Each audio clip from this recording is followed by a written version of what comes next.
संचालन कर रहे तिवारी जी के लिए एक बार जोरदार तालियां बजा दीजिए। इन्होंने हमको कहा कि भैंस का गोबर सूंघ के उम्र बता देते हैं। भाई साहब, एक दिन आदरणीय तिवारी जी की धर्म पत्नी इनसे कहा खाना खा लो।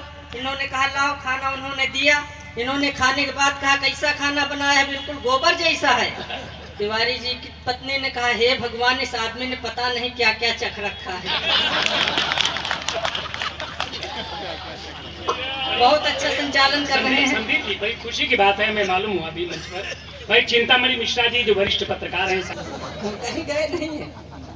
तिवारी जी बहुत अच्छा संचालन करते हैं। देश के जाने माने संचालकों में इनका नाम है। और संचालन अच्छा कौन कर सकता है, सबके बस की बात नहीं अच्छा संचालन कर ले। आप लोगों को भी अच्छा संचालन करने के लिए अपना एक जिला अध्यक्ष चुनना पड़ता है। वैसे ही हमको सबको भी एक संचालन करने के लिए कभी चुनना पड़ता है।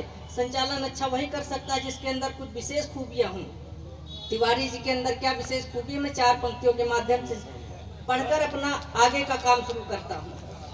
कि रोजी रोटी की खातिर हर रोज कमाना पड़ता है, रोजी रोटी की खातिर हर रोज कमाना पड़ता है, महबूबा के खर्चों का भी भार उठाना पड़ता है। और कवि सम्मेलन का संचालन करने वाले कवियों को घर में अपनी श्रीमती के पैर दबाना पड़ता है।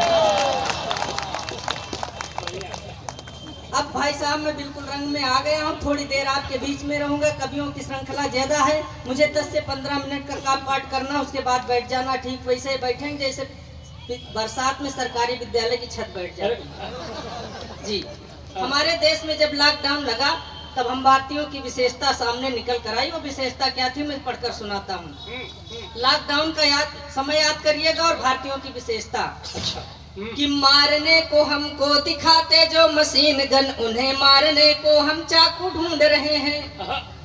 कि मारने को हमको दिखाते जो मशीन गन, उन्हें मारने को हम चाकू ढूंढ रहे हैं। ओ भारतीयों की विशेषता पृथक रही सदैव, मिर्च में मिठास मेरे काकू ढूंढ रहे हैं। कि सुनसान कमरे में धीरे से प्रवेश कर माल की तिजोरी जैसे डाकू ढूंढ रहे हैं। वो सारे देश ढूंढते कोरोना की दवाई, यहाँ भारतीय दारू व तम्बाकू ढूंढ रहे हैं। ये विशेषता थी भारतीयों की भाई साहब।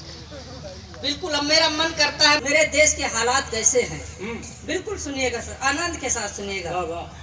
मेरी हाँ में मेरी ताल में ताल मिलाकर सुनिएगा। आनंद। भारत के ये हालात, आज भारत के ये हालात, फफक मणिपुर रोता सिसक सिसक बंगाल, फफक मणिपुर रोता सिसक सिसक बंगाल। और पीएम सीएम वोट ढूंढते मंत्री संतरी माल, इसी में लगे हुए दिन रात मेरे भारत के ये हालात। प्रधानमंत्री जी ने रक्षाबंधन पर, ताकि हमारी बहनें महंगाई से निजात पा सकें, हमने कहा प्रधानमंत्री जी अभी तक आपने 1250 का सिलेंडर करके बहनोइयों को क्यों लूटा? अरे इसमें तो ताली आनी चाहिए भैया, उन्होंने रक्षाबंधन पर गैस सिलेंडर के उसी दिन दाम कम किए थे। 200 रुपए कम करने के बाद कहा मैं अपनी बहनों को तोहफा दे रहा हूं ताकि वो महंगाई से राहत महसूस कर सके। मैंने प्रधानमंत्री जी से सवाल किया कि अभी तक आपने 1250 का करके बहनोइयों को क्यों लूटा? और आगे सुनिएगा। कि नियंत्रण से है कोसों दूर, महंगाई सरकार नियंत्रण से है कोसों दूर। सब्जी रोटी दाल दिखा कर आंख रही है घूर, जीभ को काट रहे हैं दांत मेरे भारत के ये हालात। बाद में तो पता चला कि 100 का नोट तो पेट्रोल खरीदने के लिए और 200 का नोट जो है कड़वा तेल खरीदने के लिए लॉन्च हुआ। नहीं सीओ को ले होगा। कि चंडीगढ़ में चाय चाय है हरियाणा बेचैन, चंड पर कहीं पे जाना बैन, चल रही मुर्दों की बारात मेरे भारत के ये हालात।